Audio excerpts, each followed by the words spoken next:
Frame 3 two বলবা পড়া Spring season, fall, winter, and summer. Leaves and flowers bloom in this season. Everything looks fresh in this season. ধন্যবাদ পড়ে আছে বুঝি পাইছেন কি তার মানে কি হ্যাঁ কালকে বুঝিব নাই হ্যাঁ তোমার সুলিকার পারেছি পাইছেন না হ্যাঁ আর কালকে বুঝছো কিছু দেওহা জাতীয় পক্ষী হিচাপে পৰিচিত। এইটো ৰৈ গ'ল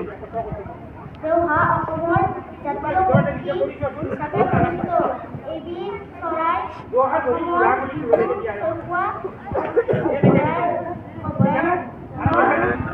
চৌকা দেখিবলৈ পোৱা যায়। সি বট cycle my train on the এখন অভ্যাসন বিদ্যালয়খন নলবাৰীৰ এখন চৰকাৰী মাধ্যমৰ অত্যন্ত উন্নত স্কুল। এই স্কুলখনত এনেকুৱা যে ইয়াত 300তকৈ অধিক ছাত্ৰ ছাত্ৰী আছে আৰু এই স্কুলখনৰ সুন্দৰভাৱে ল'ৰা ছোৱালীসকল বা অভিভাৱকসকলে ইয়াত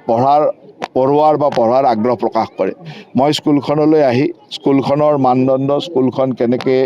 পৰিচালনা কৰি আছে ছাত্ৰ ছাত্ৰীসকলৰ জ্ঞানৰ পৰিসৰটো কেনেকুৱা আছে এই গোটেইখিনি কথা চোৱাৰ চেষ্টা কৰিছোঁ। স্কুলখনত নিয়মানুৱৰ্তিতা দেশৰ প্ৰতি সমৰ্পণ সুন্দৰভাৱে কাম কৰা সমাজৰ দায়িত্ব এই কথাবিলাক কিমান ধৰণে শিকোৱা হৈছে এই কথাবিলাক চোৱাৰ চেষ্টা কৰিছোঁ আৰু আমাৰ মাননীয় মুখ্যমন্ত্ৰী ডাঙৰীয়াৰ নেতৃত্বত এই গুণোৎসৱ কাৰ্যসূচীৰ জৰিয়তে আমি গোটেই শিক্ষা ব্যৱস্থাটো চৰকাৰী শিক্ষা ব্যৱস্থাটোৰ এটা আমূল পৰিৱৰ্তন কৰি যাতে প্ৰতিগৰাকী অভিভাৱিকাৰ প্ৰথম পচন্দ হয় অসমৰ চৰকাৰী মাধ্যমিক বিদ্যালয় চৰকাৰী অসমীয়া মাধ্যমৰ বিদ্যালয়বিলাক যাতে প্ৰথম পচন্দ হয় সেই ধৰণে আমি কাম কৰাৰ চেষ্টা কৰিছোঁ আৰু এয়াই আছিল গুণোৎসৱৰ প্ৰয়াস আৰু গুণোৎসৱত আহি এইকেইটা দিন গোটেই অসম জুৰি এই গুণোৎসৱৰ কাৰ্যসূচী চলি আছে। ময়ো বিভিন্ন জিলালৈকে গ'লে গুণোৎসৱৰ কাৰ্যসূচীত অংশগ্ৰহণ কৰি আছোঁ আৰু আজি নিজৰ সমষ্টিৰ এই তৃতীয় পৰ্যায়ৰ আজি গুণোৎসৱৰ দিনটোত তৃতীয় দিনৰ দিনটোত উপস্থিত হৈ অত্যন্ত আনন্দ অনুভৱ কৰিছোঁ। মই পৌৰ প্ৰশাসন বিভাগৰো মন্ত্ৰী আমি নতুনকৈ চিন্তা কৰি আছোঁ যে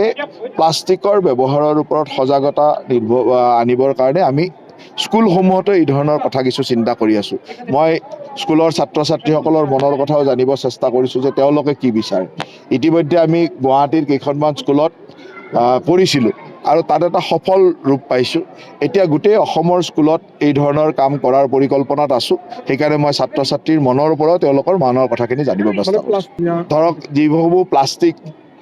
পেলনীয়া প্লাষ্টিক আমি ইউজ কৰোঁ আৰু ইউজৰ পৰা আমি ঘৰত সকলোৱে অলপ হ'লেও ইউজ কৰোঁ এই ইউজ কৰা সামগ্ৰীসমূহ যাতে সঠিকভাৱে ছাত্ৰ ছাত্ৰীসকলে স্কুলত আনি জমা দিয়ে আৰু স্কুলৰ পৰা আমি তাক লৈ যাব পাৰোঁ। গুৱাহাটীত এনেকুৱা স্কুল আমি কৰিছোঁ কেইবাখনো আনকি এনেকুৱা আছে যে স্কুলৰ ফিজ হিচাপেও আমি প্লাষ্টিকৰ বটল ইত্যাদি লওঁ স্কুলত আমি মাৰ্কছ হিচাপেও তেওঁলোকক দিছোঁ যে এতিয়া আমি ভাবিছোঁ যে সকলো মানে ছাত্ৰ ছাত্ৰী বিশেষকৈ আৰ্বান এৰিয়াৰ স্কুলৰসমূহত এই ধৰণৰ প্লাষ্টিক ইউজটোৰ ক্ষেত্ৰত আমি এটা ব্যৱস্থা লৈ প্লাষ্টিক য'ত ত'ত যাতে পৰি নাথাকে এটা নিৰ্দিষ্ট স্থানলৈকে স্কুললৈকে লৈ আহিলে ছাত্ৰ ছাত্ৰীসকলে জমা দিয়ে আৰু ইয়াৰ পৰা মিউনিচিপালিটি বা প্ৰশাসনে যাতে ইয়াৰ পৰা লৈ যাব পাৰে তেনেকুৱা এটা পৰিকল্পনা আমি কৰি আছোঁ প্লাষ্টিকৰ ইউজৰ ক্ষেত্ৰত সকলো বিশেষকৈ অঞ্চলৰ বিদ্যালয়সমূহ তাৰ ওপৰত এটা মাৰ্কিং থাকিব যে তেওঁলোকে প্লাষ্টিকখিনি আনি জমা দিলে ইমানটো মাৰ্কছ পাব। গতিকে পাৰ উইক তেওঁলোকে বোলে প্ৰত্যেক সপ্তাহত ইমানখিনি প্লাষ্টিক জমা দিব আৰু প্ৰত্যেকে প্লাষ্টিক জমা দিয়াটো এটা ৰুটিন হিচাপে ল'ব আৰু তেতিয়া প্লাষ্টিক যধে মধে য'ত ত'ত পৰি নাথাকিব এটা নিৰ্দিষ্ট জেগালৈ আৰু স্কুলসমূহৰ পৰা মিউনিচিপালিটি বা ইয়াৰ প্ৰশাসনে সুন্দৰভাৱে লৈ গৈ যিটো ব্যৱস্থাত প্ৰচেছ কৰা বা য'ত কৰিব লাগে সেইখিনি কৰিব এনেকুৱা ধৰণৰ আমি এটা প্লেন কৰিছোঁ। বিশেষকৈ চহৰাঞ্চলৰ স্কুলত এইটো গাঁও অঞ্চলৰ স্কুলত অলপ বেলেগ থাকিব কাৰণ চহৰত প্লাষ্টিকৰ ব্যৱহাৰটো বেছি। গতিকে এই ব্যৱস্থাটো আমি কৰাৰ পৰিকল্পনাৰ কাৰণে মই অকণমান ছাত্ৰ ছাত্ৰীৰ মনৰ কথাখিনিও জানি লৈছোঁ। কথাটো হ'ল যে কথাটো এইটোৱে যে বিদ্যালয়সমূহ বন্ধ কৰিব লগা হৈছে মানে য'ত ছাত্ৰ ছাত্ৰী নাই অনাহকতে শিক্ষকসকল এনেই বহি থাকে তেনেকুৱা য'ত ছাত্ৰ ছাত্ৰী নোহোৱা বিদ্যালয় তাকতো আমি এমালগেমেট কৰিছোঁ আৰু এমালগেমেট কৰাৰ প্ৰয়োজনীয়তা এইকাৰণে আছে যে শিক্ষকসকল বহি থাকে কোনো ছাত্ৰ ছাত্ৰী নাথাকে গতিকে এতিয়া আমি এনেকুৱা স্কুলো পাইছোঁ য'ত ছাত্ৰ ছাত্ৰী ইয়াত 300 ছাত্ৰ ছাত্ৰী ইয়াত আমি অতিৰিক্ত শিক্ষক দি পেলাই কাম কৰিব লাগে গতিকে সেইকাৰণে আমাৰ কথা হ'ল যে এনেকুৱা স্কুল প্ৰতিখন স্কুলেই অসমীয়া মাধ্যমৰ ভাৰ্নিকুলাৰ মাধ্যমৰ স্কুলসমূহ এনেকুৱা ধৰণৰ হ'ব লাগে মাতৃভাষা মাধ্যমৰ স্কুলবিলাক আমি তেনেকুৱা পৰ্যায়লৈ নিব লাগিব আৰু মই ভাবোঁ যে আমাৰ গুণোৎসৱ বা আমাৰ চৰকাৰে লোৱা নতুন পদক্ষেপসমূহৰ পৰা ভাৰ্নিকুলাৰ মিডিয়াম স্কুলসমূহ বিশেষকৈ মাতৃভাষাৰ মাধ্যমৰ স্কুলসমূহ আজি এটা উন্নতিৰ পৰ্যায়লৈ আহি আছে যোৱা কিছু বছৰ যি ধৰণৰ পৰিৱেশ আছিল এতিয়া তাৰ এটা ভাল পৰিৱেশলৈ অহা আৰম্ভ হৈছে আৰু মই ভাবোঁ যে এই ধৰণে কাম কৰি থাকিলে প্ৰত্যেকখন মাতৃভাষা মাধ্যমৰ স্কুলত এই একে পৰিৱেশ দেখিব আজি অভ্যাসন বিদ্যালয়ত যিটো পৰিৱেশ দেখিছে একেই পৰিৱেশ দেখিব আমি এই আন্তঃগাঁথনিসমূহ বিভিন্ন বেলেগ বেলেগ কামতো ব্যৱহাৰ কৰিছোঁ আৰু